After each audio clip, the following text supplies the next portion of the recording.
તો રાજકોટમાં ભાજપના ઉમેદવાર તરીકે પરેશ ગજેરાનું નામ ચર્ચામાં આવ્યું છે। લેઉવા પટેલ આગેવાન પરેશ ગજેરાના ભાજપ ટિકિટ આપે તેવી ચર્ચાઓએ જોર પકડ્યું છે।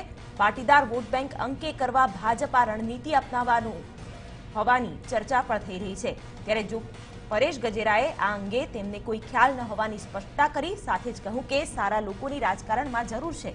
હું ચૂંટણી નથી લડવાનો, પરંતુ સમાજમાંથી કહેવામાં આવશે તો હું વિચારીશ તેવું નિવેદન પણ ગજેરાએ કર્યું। સૌરાષ્ટ્રમાં 7 બેઠકો અંકે કરવા માટે ભાજપ દ્વારા મિશન ઓબીસી પૂરું કર્યા બાદ હવે મિશન પાટીદારની શરૂઆત કરવામાં આવી રહી છે અને 7 બેઠકો પૈકી એક બેઠક પર પાટીદાર સમાજના સામાજિક આગેવાનને ચૂંટણી મેદાને ઉતારી શકાય છે।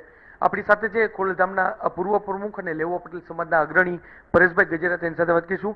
પરેશભાઈ, જે રીતે ચર્ચાઓ શરૂ થઈ છે કે સામાજિક આગેવાનને ચૂંટણી મેદાને ભાજપ ઉતારી શકે છે, આપ કઈ રીતે આને જોઈ રહ્યા છો? ખૂબ સરસ વાત કહેવાય।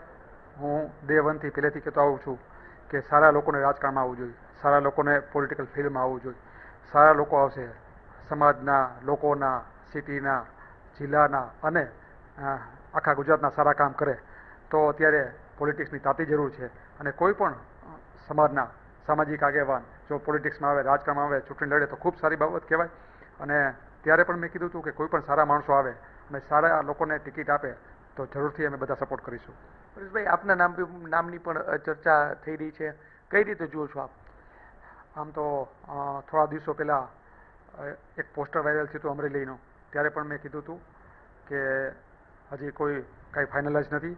આજની તારીખમાં પણ મારા નામની ચર્ચાઓ છે, એવી વાતો છે, પણ કોઈ જાતનું કંઈ ફાઇનલાઇઝ નથી, કોઈ જાતની કોઈ ચર્ચા નથી।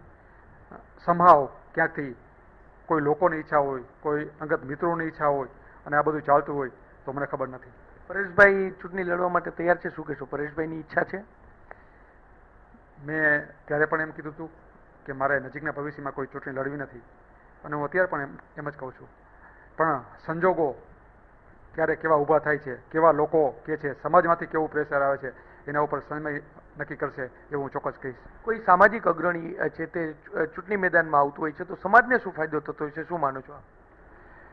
હું એવું માનું છું કે જ્યારે કોઈ સામાજિક અગ્રણી ચૂંટણી મેદાનમાં આવતો હોય ત્યારે ખાલી એના સમાજને નહીં પણ ઓલ ઓવર તમામ સમાજને એનો બેનિફિટ મળતો હોય છે, કારણ કે એ પોલિટિકલ હોતો નથી અને જે કાંઈ ગ્રાઉન્ડ લેવલના કામ, જે કાંઈ જમીનની જરૂરિયાત હોય એને મોટા પ્રમાણમાં ખબર હોય છે અને સમાજને તો એનો લાભ મળે જ, સમાજની સંસ્થાઓને લાભ મળે, પણ એના સિવાય આખા જે કાંઈ તમામ સમાજો છે, તમામ જે સિટીમાંથી એ ઉભો રહે છે એ તમામ સિટીને એનો લાભ મળતો હોય છે। તો આ પરેશભાઈ ગજેરા કે તેઓ સ્પષ્ટપણે કહી રહ્યા છે કે જો સામાજિક અગ્રણી કોઈ વ્યક્તિ હોય, જો તેઓ ચૂંટણી મેદાનમાં આવે તો તેને કારણે સમાજને પણ લાભ થતો હોય છે અને તેને કારણે જે ગ્રાઉન્ડ રિયાલિટી છે તેનાથી પણ તે સારી રીતે વાકેફ હોય છે અને તેનો ચોક્કસ લાભ મળી શકે છે। ત્યારે હવે જોવાનું રહેશે કે ભાજપ કયા સામાજિક અગ્રણી પર પોતાની પસંદગી ઉતારે છે। કેમેરા પર્સન ભાવેશ લશ્કરી સાથે મોહિત ભટ્ટ, TV9।